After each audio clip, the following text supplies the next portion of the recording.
Vencidos los ejércitos del Eje en el norte de África, estaba claro que el siguiente paso aliado se iba a producir en el continente europeo, pero quedaba la incógnita del lugar. Con Stalin exigiendo la apertura de un segundo frente contra Alemania que liberase la presión a que era sometida la Unión Soviética, Churchill y Roosevelt debatían acerca del punto preciso en que debería comenzar el asalto a la fortaleza europea. Francia, los Balcanes e Italia se postulaban como los lugares más apropiados para iniciar el desembarco. Finalmente, en la conferencia de Casablanca de enero de 1943, los líderes aliados se inclinan por la última opción. El desembarco en Sicilia tendrá lugar en julio de ese mismo año con el nombre en clave de Operación Husky. Desde un punto de vista técnico, el desembarco en Sicilia constituiría la primera operación anfibia a gran escala de la guerra. Esto la convertiría en un efectivo ensayo general para la que se preparaba sobre la costa norte de Francia a realizar un año más tarde. Con la entrada aliada en territorio italiano, se inicia el ocaso de la aventura fascista de Mussolini. Alemania se verá obligada a soportar en solitario el esfuerzo bélico hasta el final de la guerra en Europa, adoptando posiciones defensivas que contrastan con la agresividad y la sensación de omnipotencia de los primeros años.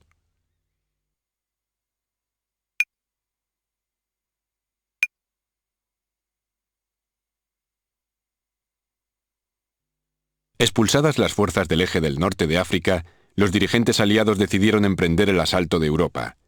Con ello, se conseguiría abrir un segundo frente en el viejo continente, solicitado por la Unión Soviética. Partidarios los norteamericanos de realizar el desembarco en Cerdeña o Córcega, por hallarse más cerca de Francia, en la conferencia de Casablanca de enero de 1943 se decidió que el asalto se produciría en Sicilia. El motivo de esta elección fue que Malta podría ser utilizada como excelente base logística para las fuerzas aliadas de desembarco. En febrero de 1943, el general Eisenhower fue encargado de iniciar los preparativos en su cuartel general de Argel. Los puertos de Suez, Alejandría, Haifa, Bizerta y Orán, además de Argel y Malta, comenzaron a concentrar los efectivos necesarios para el desarrollo de la operación, denominada en clave Husky.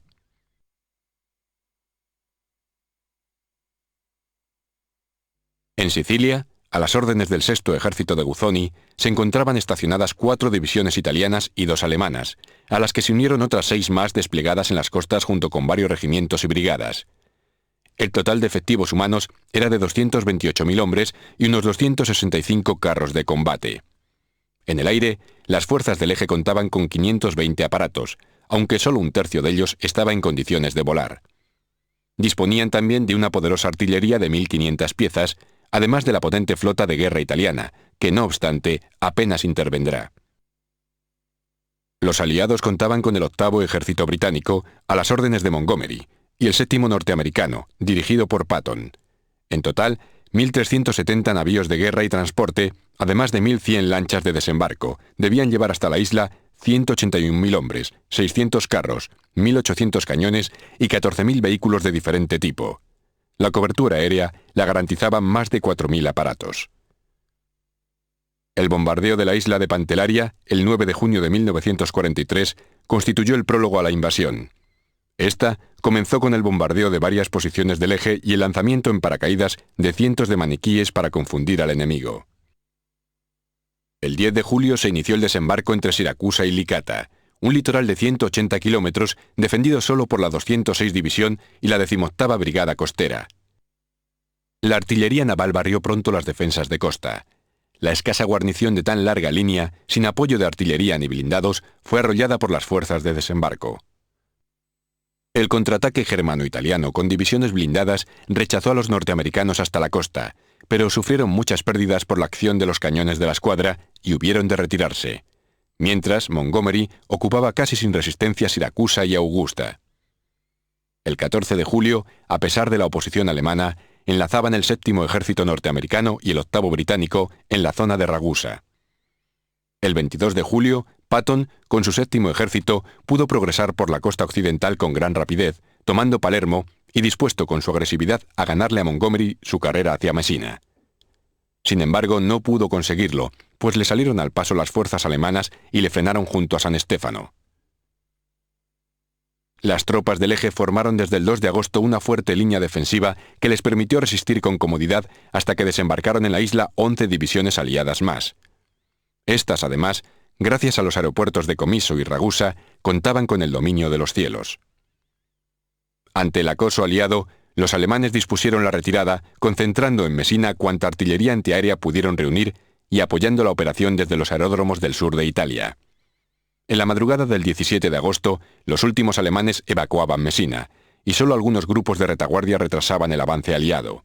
A las 10 de la mañana, los aliados entraban en la ciudad.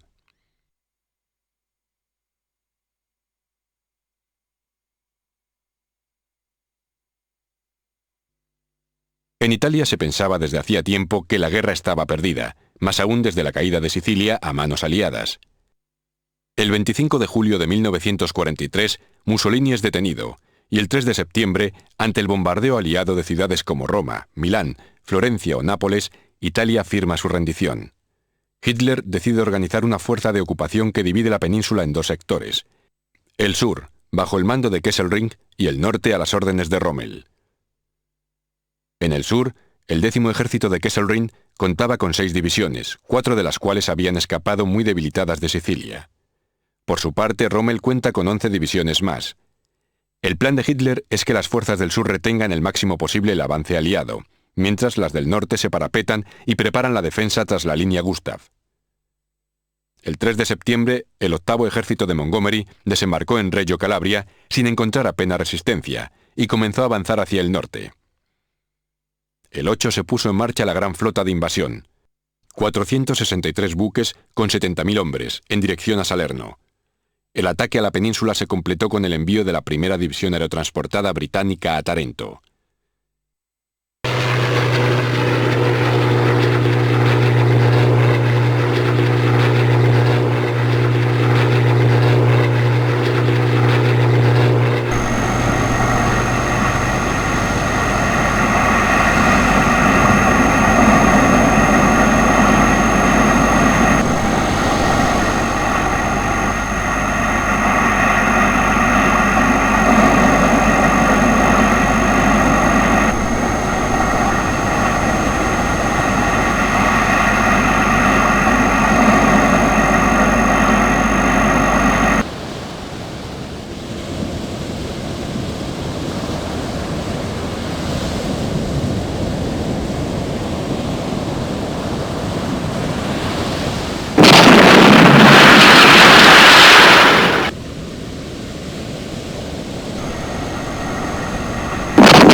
En la madrugada del día 9, las fuerzas de desembarco cayeron sobre Salerno, forzando la retirada de la división alemana más cercana.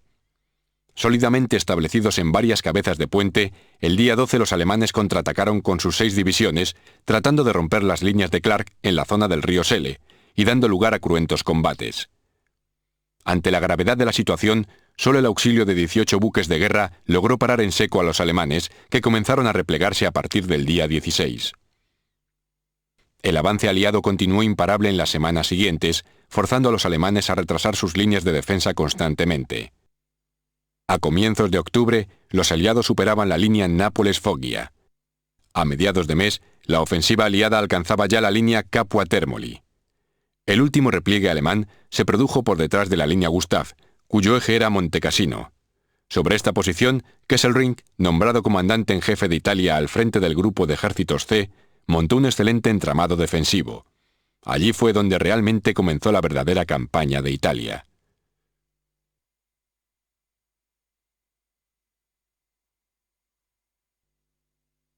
En su avance hacia Roma, los cuerpos de ejército a las órdenes de Clark se encontraban de frente con las excelentes fortificaciones alemanas de la línea Gustav, que aprovechaban el cauce de los ríos Garellano y Rápido. Los alemanes, maestros en la lucha defensiva, habían convertido cada paso de los ríos en una pesadilla. El 10º ejército de von Vietinghoff había sembrado nidos de ametralladoras, cañones contra carros del 88 y al acecho muy pocos pero poderosos carros, los Panther y los Tigre I. El 17 de enero comenzó el ataque aliado por el sur.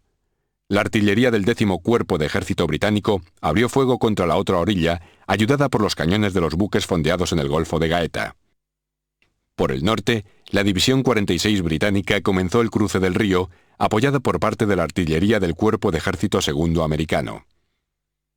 2 brigadas de la División 56 británica atacaron en el centro, al tiempo que la División 5 británica atacó silenciosamente por la costa, efectuando un movimiento envolvente por el mar. El 18, al amanecer, solo las divisiones 5 y 56 habían logrado establecer cabezas de puente al otro lado del río. Las defensas alemanas, a pesar del fuego de artillería, se estaban viendo sorprendidas, por lo que se solicitó el envío inmediato de refuerzos. Así llegaron a la zona la Panzerdivision Hermann Göring y las divisiones de granaderos Panzer 90 y 29.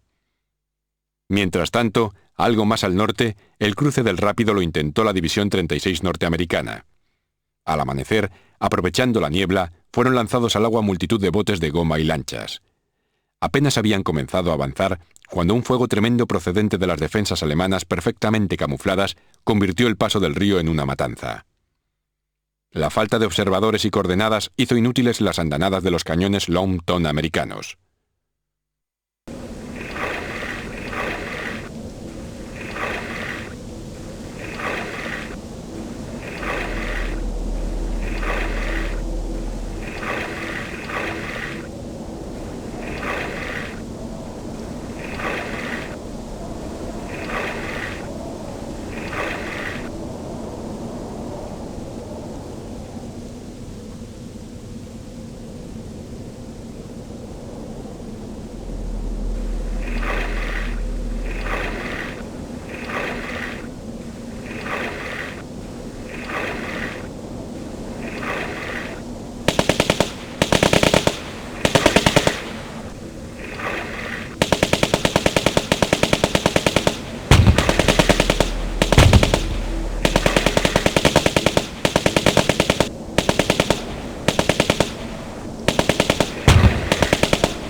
Prácticamente inexpugnable, la única manera de sobrepasar la línea Gustav era realizando un desembarco por detrás de las posiciones alemanas, lo que les obligaría a defenderse en 2 frentes. El lugar elegido fue Anzio.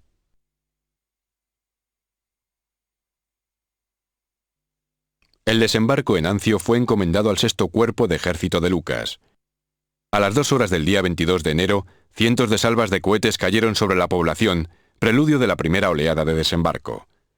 Esta se encontró con una ciudad desierta, sin enemigos, lo que les permitió realizar un rápido avance.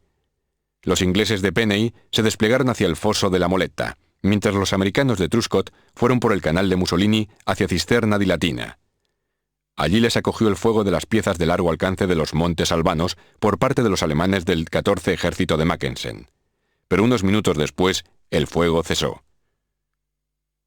Al anochecer, el 70% de las tropas y más de 3.000 vehículos había desembarcado, sin que nadie impidiera el avance hacia el interior. Al mismo tiempo, los alemanes se afanaban en enviar refuerzos a la zona. Las divisiones 3ª Panzergrenadier y la Panzerdivision Hermann Göring recibieron órdenes apremiantes de dar la vuelta desde Cassino para cubrir el área de desembarco.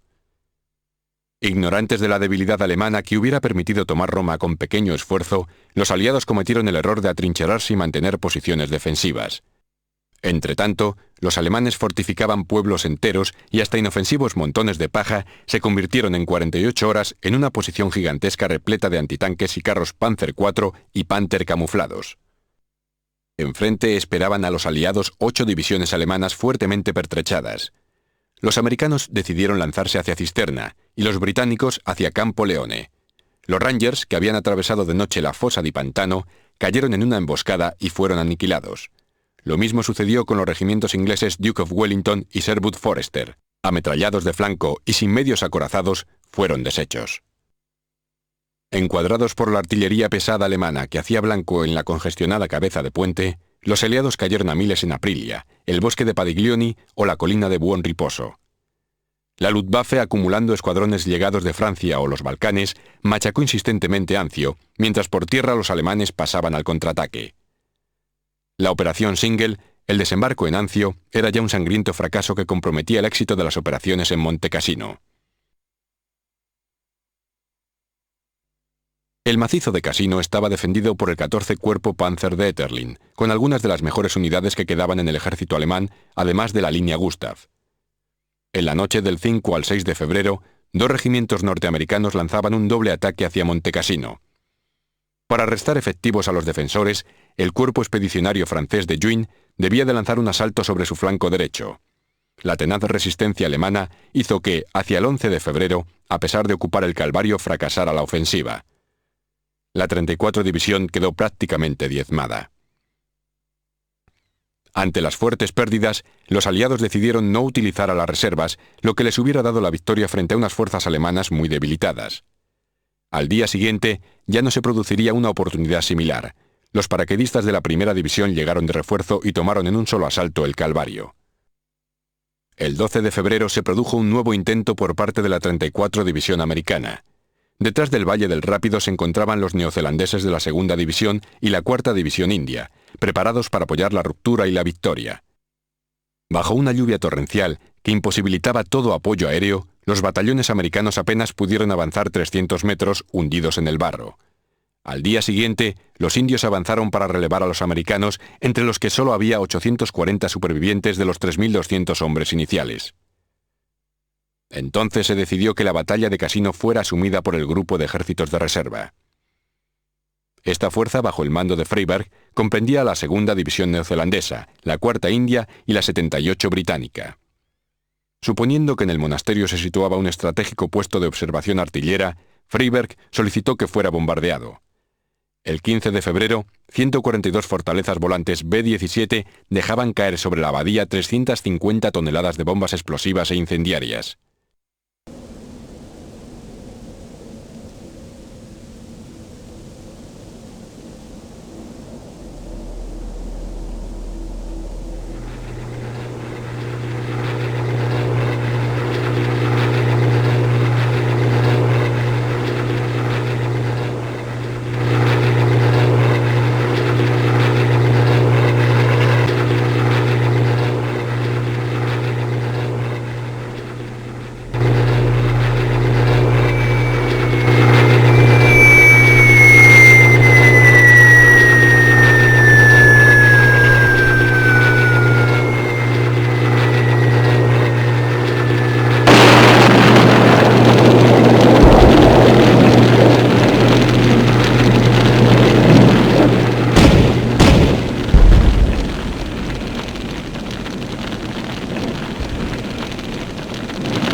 Arrasado el monasterio, los paracaidistas de la primera división alemana se parapetaron entre enormes montañas de escombros. Entre el 16 y el 18 de febrero, todos los intentos aliados de asalto fueron repelidos. En la cabeza de puente aliada, el violento contraataque alemán consiguió paralizar el avance enemigo y amenazaba con exterminarlo por completo. Dos regimientos acorazados, el 1027 y el 1028 Panzergrenadier, junto con la Panzerlehr, lanzaron sucesivos ataques contra la 45 División norteamericana de Eagles. Sobre el foso de la Moleta cayó el fuego de 452 cañones alemanes, que demolió las defensas británicas. Frente a Carroceto, los americanos de la tercera división, aunque reducidos al mínimo, lograron reducir la avalancha. Toda la aviación aliada que volaba sobre Cassino se desplazó desesperadamente sobre Anzio, intentando contener a los alemanes en las zonas de Campo Leone y Carroceto. Al borde de sus fuerzas, ambos contendientes se enzarzaron en terribles bombardeos aéreos y salvas de artillería. Entonces sucedió lo inesperado. Los alemanes se replegaron en pequeños grupos hacia Carroceto, envuelto en humo y llamas. Luego, en un último intento el 29 de febrero, los alemanes desistieron finalmente. Ante los fracasados intentos por tomar la cota de la abadía, el general neozelandés Freyberg decidió emprender un bombardeo masivo que arrasara las defensas germanas. En la noche del 14 al 15 de marzo se retiraron la primera y segunda líneas para alejarlas del apocalipsis que lo barrería todo al amanecer. Desde las 8 de la mañana, 775 bombarderos B-17, B-24, B-25 y B-26 arrojaron 3.150 toneladas de bombas sobre todo el área. Después, la aviación ligera, Thunderbolt, Mosquito y Tifón, apuntilló con sus cohetes y cañones puentes y vehículos, puestos de mando y trincheras. Entre las 12:30 y las 20 horas, 748 cañones completaron la labor de la aviación con cerca de 200.000 granadas. Sin embargo, cuando los carros neozelandeses intentaron volver a la primera línea de Cassino, las defensas alemanas los pararon en seco. El éxito aliado llegó en roca llanura por parte del 25 Batallón, aunque luego él y su compañero el 26 quedaron copados por los contraataques germanos. Después de 8 horas de preparación artillera, la Quinta Brigada India logró enlazar con los neozelandeses y ocupar la disputada cota 165. Los indios del Essex intentaron ocupar la cota 236 y fueron rechazados, pero los gurkas del 9º de Infantería consiguieron en un combate cuerpo a cuerpo sin prisioneros apoderarse de la cota 435. Deslizándose luego por la espalda de la abadía, iniciaron el ascenso a la cima. 160 paracaidistas alemanes del 1er Batallón, reforzados a última hora con el 71 Regimiento, lograron rechazar el ataque aliado. Los paracaidistas lanzaron entonces un contraataque para recuperar la cota 435, recibiendo el mismo trato que acababan de padecer los gurkas. Los combates se sucedían de manera constante. Las unidades de ambos bandos desaparecían y nadie sabía cuándo una posición era de los suyos o no. La orden de sostener posiciones y esperar se hizo general, permaneciendo el frente estable durante el lluvioso mes de abril.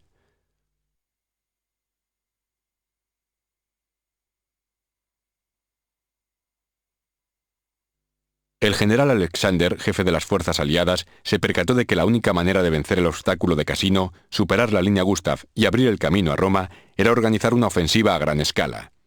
Así, reagrupó a sus tropas para la Operación Diadem, encomendando el desarrollo de las operaciones al 8º Ejército del Hesse y al 5º de Clark. Enfrente, el 10º Ejército alemán de Vietinghoff contaba con la primera división paracaidista y la 44 de granaderos en el área de Cassino, con el equivalente a 3 divisiones en el resto del frente. A las 23 horas del 11 de mayo, 1.625 piezas de todos los calibres machacaron la línea de frente. Al alba, densas formaciones aéreas descargaron sus bombas. Poco después, comenzó un ataque simultáneo en todo el frente. El segundo cuerpo polaco atacó la ciudad y el monasterio. El 13 Cuerpo británico avanzó frontalmente hacia el río Liri y el segundo norteamericano dirigió su ataque por la costa. En vanguardia, el cuerpo francés era el encargado de abrir la brecha. A pesar del inmenso despliegue de medios, la ofensiva británica fracasó. El avance de los norteamericanos resultó más lento de lo esperado y los polacos hubieron de replegarse de las posiciones ganadas. Solo las tropas marroquíes del cuerpo francés lograron tomar Montemayo y Ausonia. Con su flanco derecho desprotegido, las agotadas tropas alemanas hubieron de iniciar el repliegue, resguardándose en la fortificada línea Hitler. Tras 5 meses de combates y 50.000 muertos por ambas partes, el 17 de mayo las tropas polacas izaban su enseña en las ruinas de Monte Cassino. Deseoso de entrar en Roma, Clark dio órdenes a su 5º ejército para avanzar a la vez hacia Valmontone, enlazando allí con ingleses y franceses, y hacia Cisterna di Latina. La línea Hitler cayó rápidamente y los alemanes se refugiaron en la línea Caesar, confiando en impedir la entrada aliada en Roma. Finalmente, las tropas del Sexto Ejército en Anzio iniciaron su ataque el 23 de mayo sobre el ejército 14 de Mackensen. A pesar de la resistencia alemana, 2 días más tarde lograban enlazar con los soldados del segundo cuerpo de Keyes. La ofensiva aliada resultaba ya imparable. El 31 de mayo caía Valmontone, y con ella toda la línea Caesar. 3 días más tarde, Kesselring recibía autorización para abandonar Roma, declarada ciudad abierta para no ser convertida en escombros. El 4 de junio entraban en la ciudad eterna las primeras tropas norteamericanas. La guerra en Italia aún no había acabado, aunque para los aliados era ya un objetivo secundario.